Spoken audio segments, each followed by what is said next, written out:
ગયા વળે છે વહાણ, ગત અવસર આવે નહીં ને ગયા ના આવે પ્રાણ. કે કદાચ સંપત્તિ માલ મિલકત ખોરાઈ ગયો તો માણસ એ ફરીથી કદાચ મળી શકે, અને એ ન મળે તો માણસ કમાઈને ફેર વસાવી શકે છે.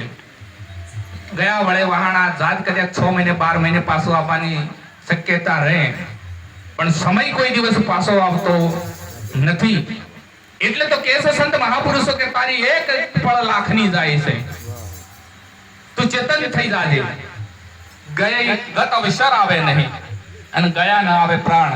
આ શરીરમાંથી છૂટ્યા પછી આ જીવ બીજા શરીરમાં જાય છે, પણ એ શરીરમાં ફરીથી પાછો આવતો નથી. એટલે સંત મહાપુરુષોએ આ માનવ શરીર મળ્યું છે, ખરેખર દેવોને પણ દુર્લભ એવું શરીર કહેવાય. 184 ફરતો ફરતો આ માનવનું શરીર મળ્યું છે. 4 ખાણી આપણે કહીએ, એના 84 લાખ અવતાર પૂરા કરી અને એ અવતારોનો થોડું પુણ્ય ભેગું થાય ત્યારે માનવનું શરીર મળે છે. અને માનવનું શરીર મળ્યા પછી કોઈ સમર્થ સદગુરુનું શરણ મળવું ને એ ભાગ્યની વાત છે. કારણ કે કદાચ ઘર હોય ને આપણે એમાં મોટા મોટા ફર્નિચર ગોઠવીને શોભા વધારી હોય, તો આ જીવન છે, માનવનું શરીર શોભા ક્યારે આપે?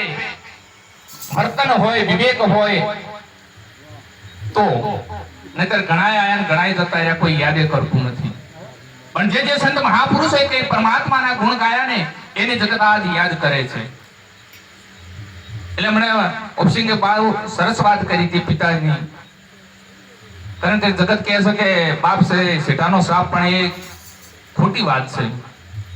એક દવાખાને મેં બોર્ડ લખેલું હતું, વાંચ્યું હતું કે કદાચ છે ને નાની ઠોકર વાગે માણસને અને એના મુઠેથી એવું બોલાઈ જાય કે ઓય માં. નાની ઠોકર વાગે અને એ માણસને મુઠેથી એવું બોલાઈ જાય કે ઓય માં, પણ કદાચ છે કે હાઈવે પર જતો હોય ને ટ્રક આવી જાય અને એકદમ ભટકાવાનો સમય આવી જાય તાણે તો એને યાદ આવે છે ઓય બાપા. એટલે કદાચ છે કે મોટું દુઃખ અને કે મોટી આફત આવે ને ત્યારે તો બાપ યાદ આવે. એટલે જેટલો પિતાનો ભાગ છે, માનો પણ ભાગ છે. માત પિતાની સેવા કરજો. અને આ પરિવારે તો ઘણી સેવા કરી છે, એ આપણને ખબર જ છે. કારણ કે કદાચ છે ને આપણા ભારતની ભૂમિમાં તીર્થધામ ગણાય છે અને બધાય જાય છે અને જવાનું એ છે. પણ એ તીર્થધામ ક્યારે સફળ થાય કે ઘેરે જ્યારે આપણા માત પિતા બેઠા છે ને એમનો આશીર્વાદ હશે તો તમે ગમે ત્યાં જશો ને તો એ મંદિરેથી આશીર્વાદ લઈને આવશો. બાકી ઘરે તો કદાચ માત પિતાની ઓતરડી આપણે કકડાવેલી છે અને પછી ડુંગરે ફરીને કદાચ ધજાયો ચડાવશે તો કોઈ મેળ આવે એવું છે નહીં. તો ડુંગરવાળી એમ કે ઘેર તારી ઉમરાવાળી છે ને એને હાચવીને આવજે. એટલે માત પિતા એક અક્ષર તીરથ આપણા ઘરના ઓગણે કીધું છે, અને એ તીરથ કદાચ પેલું થઈ જાય તો પછી આપણે બહાર જઈએ ને તો સફળ થવાય. ઘરનો ઠરેલો હોય તે બહાર જઈને ઠરે, અને ઘેર જ પડેલો હોય તે પછી દુનિયામાં ફરે તો કોઈ ઠરે નહીં. એટલે માનવનું શરીર મળ્યું છે હરિભજન કરવા માટે મળ્યું છે. કારણ કે એક સંસારને જીવવા માટે આપણે કર્મ કરવું પડે અને માયા મિલકત બધી જરૂર પડે, પણ પરમાત્માનું નામ લેવાનું ભૂલવાનું નથી. કારણ કે જે આપણે કરવા આવ્યા છે જો બાકી રહી જાય તો મેળ ખાય એવું નથી. કારણ કે સંત મહાપુરુષનું આ ભજન એવું છે કે આ 184 જે આવું જાવું એ જો મટે ને તો એ ભજન થકી જ મટે. એટલે સંત મહાપુરુષો કહે ત્યાં આપણને વાણીઓમાં ઘણું સમજાવ્યું છે, પણ એ વાતોનું જો આપણામાં વર્તન થઈ જાય, ખાલી સાંભળે અને ગાય કોઈ મેળ ખાય નહીં, એ વાતો કદાચ આપણામાં વર્તનમાં આવી જાય તો મેળ ખાય. અને ત્યારે આપણે સંત મહાપુરુષો તો પોતાના અનુભવ રજૂ કર્યા છે, એમાં કોઈ ગલત વાત છે નહીં. પણ એ આપણને એક રાહ ચિંધીને કહે છે કે જે અમે રસ્તે ગયા છો એ રસ્તે તમે જશો ને તો એક ફૂલ જેવું ફોરમ છે. બાકી પછી આપણે સંતોની વાતો ન માનીએ અને આપણે જે કરતા હોય તો તેઓ તો કોટાશે છે ને. એટલે જીવન મળ્યું છે તો સારું જીવજો. કારણ કે એક સંત મહાપુરુષે કહ્યું છે કે જબ આયો જગત में जगत हसे तुम रोई कुछ करनी ऐसी करो तुम हसो ने जग रोई. કે જ્યારે તું જન્મ તારો થયો ને આ જગતમાં તું આવ્યો ને ત્યારે તું રોતો હતો અને આખો પરિવાર ખુશ હતો કે દીકરાનો કે દીકરીનો જન્મ થયો એટલે તો પરિવાર તો ખુશ જ હોય, પણ કે તું રોતો હતો. પણ કઈ કે એવું કર્મ કરીને જતે આ જગતમાં કઈ કે એવી ફૂલડાની ફોરમ મૂકીને જતે કે તું આ જગતમાંથી જોઈ ત્યારે હસતો હસતો જાય અને આ જગત તને યાદ કરીને પાછળ રડતું હોય. કારણ કે માણસ કઈક સારું કર્મ કર્યું હોય તો યાદ કરે, નહીતર કે જો હોમાય મળજો મત. હમણાં મેં કાલે ભજનમાં જ્યારે બહુ સરસ વાત કરી હતી કે કદાચ નાનો દીકરો હોય કે દીકરી હોય એટલે ભાઈ એમ કે મારા જેવી લાગે, મોમા એમ કે મારા જેવું લાગે, બધા એમ કે મારા જેવી લાગે.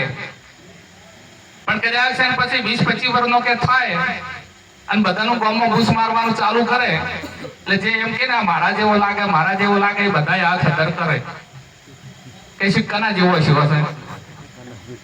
પેલા બધા એમ કે મારા જેવો લાગે છે, પણ કે પછી જો ગામમાં ઘૂસ મારવાનું ચાલુ કરે એટલે કે સિક્કાના જેવો હશે, બધા હાથ હદર કરે. આ તો હજુ એટલે સારું જીવન જીવો હવો ભાગ લેવા ફરે, પણ એવું હોય તો પછી કોઈ માથે રાખે નહીં. એટલે જગતનું આ જીવન મળ્યું છે તો માતા પિતાની સેવા કરજો, પરિવારમાં ખૂબ સંપ રાખજો.